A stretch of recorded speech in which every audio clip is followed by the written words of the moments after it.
ବଣ ପାହାଡ଼ ଘେରା ଏ ମୟୂରଭଞ୍ଜ ଚିରକାଳ ସବୁଜ। ଏହି ମୟୂରଭଞ୍ଜର ମାଟି ଦିନେ ଯେଉଁ କଳା ନୈପୁଣ୍ୟତାର ଗୀତ ଗାଇଥିଲା, ଆଜି ସେଇଠି ସ୍ମୃତି ହୋଇଯାଇଛି ତା ଅତୀତ। ଆଜି ଆମେ ଆସି ପହଞ୍ଚି ଯାଇଛୁ ବଡ଼ସାହି ନିକଟସ୍ଥ ହରିପୁର ଗଡ଼ରେ। ଏହାର ଅତୀତ ଯେତିକି ରୋମାଞ୍ଚ, ସେତିକି ସୌନ୍ଦର୍ଯ୍ୟପୂର୍ଣ୍ଣ ଏହାର ପ୍ରାକୃତିକ ପରିବେଶ। ସେହି ସ୍ମୃତି କ୍ଷେତ୍ରକୁ ନେଇ ଆଜିର ମୋର ସ୍ୱତନ୍ତ୍ର ଉପସ୍ଥାପନାରେ ମୁଁ ଜୟଶ୍ରୀ ସମସ୍ତଙ୍କୁ ଅନେକ ଅନେକ ଶୁଭେଚ୍ଛା। ଜଣାଯାଏ ଯେ ଖ୍ରୀଷ୍ଟୀୟ ତ୍ରୟୋଦଶ ଶତାବ୍ଦୀ ବେଳକୁ ଓଡ଼ିଶାରେ ଗଙ୍ଗବଂଶର ରାଜନୈତିକ ଜୀବନ ସଙ୍କଟାପନ୍ନ ଅବସ୍ଥାରେ ପହଞ୍ଚି ସାରିଥିଲା। ସେତେବେଳେ ଗଙ୍ଗବଂଶ ରାଜାଙ୍କ ରାଜ୍ୟ ଶାସନ କ୍ରମଶଃ ବିପର୍ଯ୍ୟୟ ଆଡ଼କୁ ଗତି କରିଥିଲା। ଦିଲ୍ଲୀ ସୁଲତାନ ଫିରୋଜ ଶାହ ତଗଲକ 1361 ସାଲ ବେଳକୁ ମୟୂରଭଞ୍ଜ ରାଜଧାନୀ ଖିଚିଙ୍ଗ ଉପରେ ଆକ୍ରମଣ କରନ୍ତି। ସେତେବେଳେ ଭଞ୍ଜ ରାଜାମାନେ ଖିଚିଙ୍ଗକୁ ଅସୁରକ୍ଷିତ ମନେ କଲେ ଓ 1400 ସାଲ ପରେ ମହାରାଜା ହରିହର ଭଞ୍ଜ ରାଜ୍ୟର ଶାସନଭାର ନେଇ ବୁଢ଼ାବଳଙ୍ଗ ନଦୀ କୂଳରେ ହରିପୁର ଦୁର୍ଗ ନିର୍ମାଣ କରି ମୟୂରଭଞ୍ଜକୁ ନୂତନ ରାଜ୍ୟ ତଥା ହରିପୁରକୁ ଏହାର ରାଜଧାନୀ ଭାବେ ପ୍ରତିଷ୍ଠା କରିଥିଲେ, ଯାହାଙ୍କ ରାଜତ୍ୱ କାଳ 1464 ରୁ 1491 ସାଲ ବୋଲି ଜଣାଯାଏ। ସେତେବେଳକୁ ବଙ୍ଗ ନବାବ ସୁଲେମାନ କର୍ରାନୀ ଓଡ଼ିଶା ଅଧିକାର ପାଇଁ ସେନାପତି କଳାପାହାଡ଼କୁ ଦାୟିତ୍ୱ ଦେଇଥିଲେ। 1568ରେ କଳାପାହାଡ଼ ଓଡ଼ିଶା ରାଜାଙ୍କୁ ପରାସ୍ତ କରି ଓଡ଼ିଶା ଅଧିକାର କରିସାରିଥିଲେ। କଳାପାହାଡ଼ର ଓଡ଼ିଶା ଦଖଲ ପରେ ରାଜାମାନଙ୍କର ସମୟ ଆତ୍ମଗୋପନ ମାଧ୍ୟମରେ ଘୋର ଜଙ୍ଗଲ ଭିତରେ କଟିଥିଲା। ଖାଲି ସେତିକି ନୁହେଁ, ବଙ୍ଗ ନବାବମାନେ ଥିଲେ ଭାରି ସ୍ୱେଚ୍ଛାଚାରୀ। କିନ୍ତୁ ମୋଗଲମାନଙ୍କ ଆକ୍ରମଣ ବଙ୍ଗ ଶାସକଙ୍କୁ ଅଡ଼ୁଆରେ ପକାଉଥିବାରୁ ସେମାନେ ଏହି ହରିପୁର ଗଡ଼ରେ ଆତ୍ମଗୋପନ କରୁଥିଲେ। ପ୍ରଥମେ ଭଞ୍ଜ ରାଜାମାନେ ଶାକ୍ତ ଧର୍ମର ଉପାସକ ଥିଲାବେଳେ ପରବର୍ତ୍ତୀ ସମୟରେ ଏହି ରାଜାମାନେ ବୈଷ୍ଣବ ଧର୍ମ ପ୍ରତି ଆକୃଷ୍ଟ ହୋଇଥିବା ଜଣାଯାଏ। ଶ୍ରୀ ଚୈତନ୍ୟଙ୍କ ଓଡ଼ିଶା ଆଗମନ ଓ ହରିପୁରରେ ରହଣି ଭଞ୍ଜ ରାଜାମାନଙ୍କର ବୈଷ୍ଣବ ଧର୍ମ ପ୍ରତି ଆକୃଷ୍ଟ ହୋଇଥିବାର କାରଣ ହୋଇଥାଇପାରେ।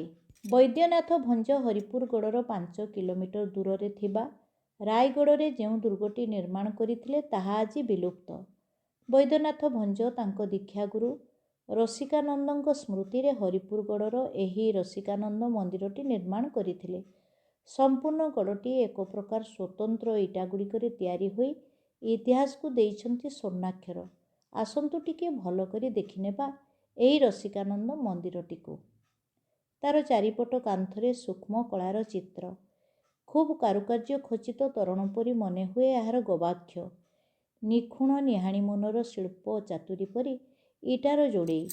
ବୈଷ୍ଣବ ମନ୍ଦିର ଶୈଳୀରେ ଏହି ସ୍ମୃତି ମନ୍ଦିର ରସିକାନନ୍ଦ ମନ୍ଦିରଟି।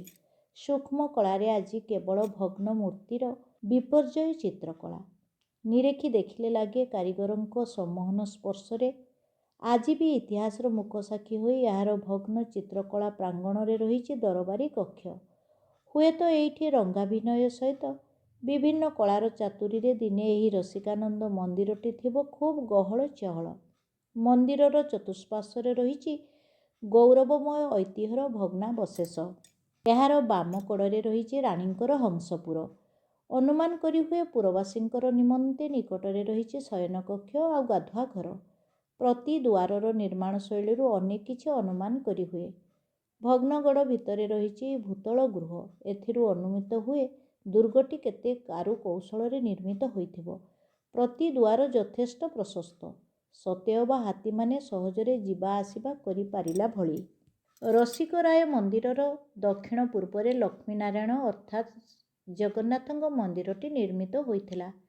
ମୋଗଲମାନଙ୍କ ଆକ୍ରମଣ ଫଳରେ ଜଗନ୍ନାଥଙ୍କ ବିଗ୍ରହ ପ୍ରତାପପୁର ସ୍ଥିତ ଜଗନ୍ନାଥଙ୍କ ମନ୍ଦିରରେ ଏବେ ପ୍ରତିଷ୍ଠିତ ହୋଇ ପୂଜା ପାଉଛନ୍ତି। ରସିକାନନ୍ଦ ମନ୍ଦିରର ବିପରୀତ ଦିଗରେ ରାଧାମୋହନ ମନ୍ଦିରଟି ମାଟିରେ ପୋତି ହୋଇଯାଇଥିବା ଜଣାଯାଉଛି। ଏଇଠି ନିର୍ମିତ ମହିଷାମର୍ଦିନୀ ଦୁର୍ଗା ମୂର୍ତ୍ତି, ଯାହା ଗଡ଼ଚଣ୍ଡୀ ନାମରେ ପୂଜା ପାଉଥିଲେ। କଟାସିନୀ ନାମରେ ଅନ୍ୟ ଏକ ପଥରର ଦେବୀ ମୂର୍ତ୍ତି ଏଠାରେ ନିର୍ମିତ ହୋଇ ପୂଜା ପାଉଥିବା ଜଣାଯାଏ। ବିକ୍ଷିପ୍ତ ଇଟାଗଦା, ଭଙ୍ଗା ଘର, ଅଧାଭଙ୍ଗା ପାଚେରୀ, ପାଣି ନିଷ୍କାସିତ ହେବା ନିମନ୍ତେ ଚାରିକଡ଼େ ନାଳ ବ୍ୟବସ୍ଥା, ପକ୍କା ଓ ବାମ୍ଫି କୂଅ ଇତ୍ୟାଦି ଭିତରେ ଲୁଚି ରହିଛି ଅନେକ ଅଜଣା ଇତିହାସ। ଦୁର୍ଗ ଭିତରେ ଆତ୍ମରକ୍ଷା ନିମନ୍ତେ ଥିବା ସୁଡ଼ଙ୍ଗଟି ମଧ୍ୟ ଅନ୍ୟ ଏକ ଇତିହାସ ନିଶ୍ଚୟ। ଏବେ କିଛି କିଛି ବ୍ୟବଧାନରେ ସୁଉଚ୍ଚ ସୁନ୍ଦର ସବୁଜ ଗଛ ଓ ଚାରିଆଡ଼େ ବିସ୍ତୀର୍ଣ୍ଣ ପଡ଼ିଆ। ମଝିରେ ଗେରୁଆ ଇଟାର ଏହି ଭଗ୍ନ ମନ୍ଦିର, ଭଗ୍ନ ଚିତ୍ରକଳା, ଭଗ୍ନ ଚିତ୍ରଶାଳା, ରାଜଦରବାର, ରାଣୀ ହଂସପୁର, ସୌଖିନ ନାଟ୍ୟଶାଳା ସବୁ ମୁକସାକ୍ଷୀ ଅତୀତର। ଭଗ୍ନ ଇଟା ଚଟାଣରୁ ପ୍ରତିଟି ମୟୂରଭଞ୍ଜିଆ ଖୋଜି ଚାଲିଛନ୍ତି ବିଲୁପ୍ତ ଇତିହାସ।